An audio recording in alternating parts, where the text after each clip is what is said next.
Update video, yay! Yeah, anyway, so yeah, I've done a few videos. Good response video to Rabbit Ape. Just upload on Blip a response to some chick, can't remember her name. But anyway, yeah, kind of rude. So, links below. Yes, I'll be putting some videos on Blip for a while. I'll see what happens. No, I don't really like Blip because they deleted one of my videos, but we'll see. It's a little bit easier than putting stuff on the website. You know, just bandwidth, all that kind of crap. But anyway, yeah, what else? I don't know, always good videos, right? So anyway, what I'm going to try to do, though, is, you know, write better descriptions for the videos. At least outlines of some kind of, you know, maybe a few phrases, key concepts, and compile a list of that, like frequently asked questions or something I can put on the website, and then link to the videos that discuss that question, kind of a thing. Because the same crap does keep coming up. Same subjects are kind of themes. It's kind of annoying. The Drake equation keeps coming up. Maybe I'll talk about that, not directly by name, but you know what I mean, the idea of, oh, there has to be life in the universe, kind of crap, always comes up. Rabbit Ape's another one of the, like Dawkins and that silly physicist guy, you know, who just do this, I like to believe kind of crap, that there's little squigglies all over the universe, struggling to eke out an existence. I don't know why they want that to be reality. You know, and I guess it's all some sort of sci-fi TV fantasy or something. But even science fiction television doesn't paint alien life as a fucking picnic. So you almost wonder why the hell they'd want it. It never turns out very well. So anyway, just irritating. So maybe I'll talk about that. But first I gotta talk about update stuff, right? Oh, Piro. Yeah, he's been talking about the his tool thingy and groups. You know, the way to reorganize content on YouTube and the rest of the internet, video content. And yeah, it's a useful thing to run through your head. I did an update on the website. So there are 3 groups now, 3 groups of web, I don't know how to describe them. But anyway, there's the anti-natalist videos, pro and con, in one group, and then another group I'm doing on logic. It just basically has me and Piro arguing back and forth, but you know, once the one person stops, it all kind of freezes up in that circumstance. So it's not much better than my old debate idea. So yeah, we need a forum that, you know, is able to maintain some momentum, you know, something. And that always kind of pitters out for some whatever reason. So yeah, those are kind of the complexities of all this stuff. And having a voting system is a good idea. Some way to percolate, you know, very good videos above the mediocre videos. At least that minimum would be nice. And then some way to, you know, more explicitly organize the content. Piro's tool, you know, for seeking on YouTube videos is useful, but it does require a little bit of work to use, and you know, it isn't really transferable to other mediums, so I hate to invest in something that's kind of YouTube exclusive. This whole idea of seeking on videos, you know, can be used for good and evil. So yeah, I'm just not sure whether that's everything, or whether the more important thing would be having a a jury decide whether somebody's on subject. You know, have some way to mark videos with keywords relevant to the content.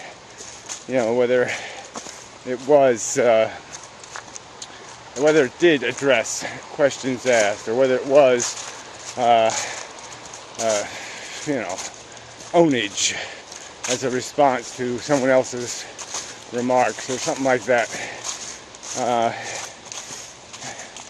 Yeah, I mean, kind of to force the argument to focus on the real issues of contention, because people seem to want to waver all over the place, and you know, they tend to want to talk about things from their strengths, not their weaknesses, obviously.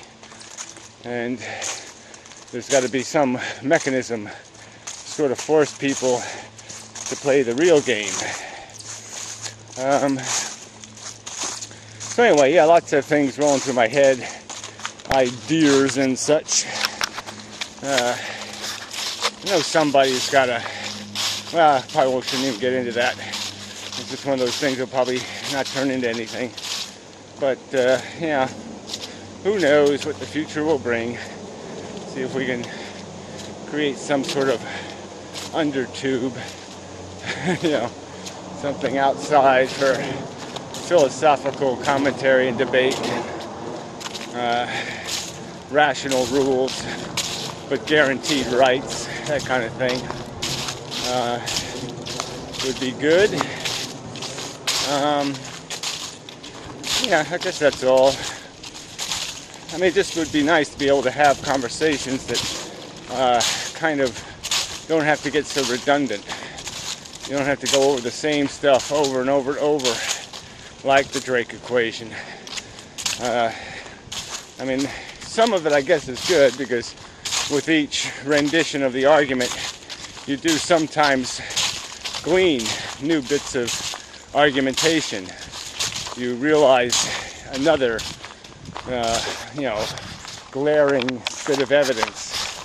I sort of had a little bit of that with the Drake equation. I never really thought about from an Earth perspective. And through this conversation, you know, I realized that it is kind of evidence of something, that there aren't any competing life forms on Earth, because the tendency would be for them to develop into some sort of symbiotic relationship with the foreigner, you know, to begin a parasitic relationship that would grow into something where they become interdependent over time. I don't think the tendency would be just to annihilate all of it instantly, or some other garbage like that, especially the conditions, when the conditions that form life seem quite obviously not to be these conditions. These conditions, oxygen, reactive atmosphere, all this kind of stuff, it seems kind of obvious that life doesn't arise in that environment. It's not conducive to the creation of a reproducing cell. You need a different environment.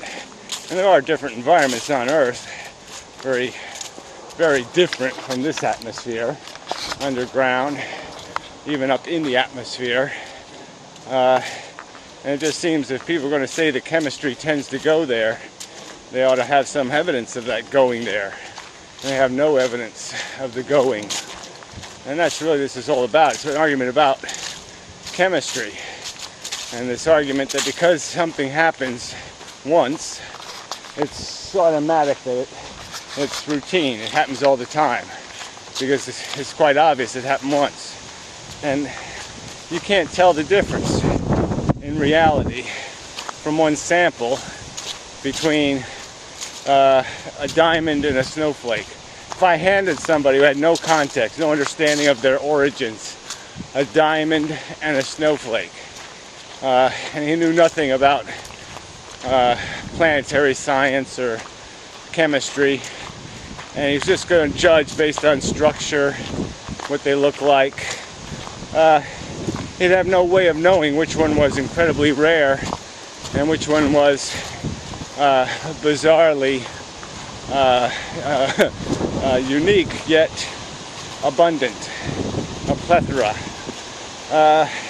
Yeah, there'd be no way to tell because he has no information.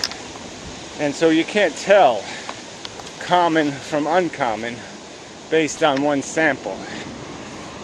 2 samples helps, but even that's not enough. So we don't even have the 2 samples. So there's little reason to confirm. There's little evidence of confirmation. And theoretically, there should be some. There's enough circumstance available for there to be something else. It seems, not only is life not going to be silicone-based or some other mineral-based, it does seem very dependent on a DNA-type molecule, but it also seems quite dependent on a very unique circumstance that developed that molecule. And we, as the winner of the 1 in a trillion lottery, just can't make a judgment, because we just don't know. From our point of view, it just seems obvious we're here, so it must happen, but that's not obvious. That's an assumption, and it's illogical when taken to rational conclusion and such.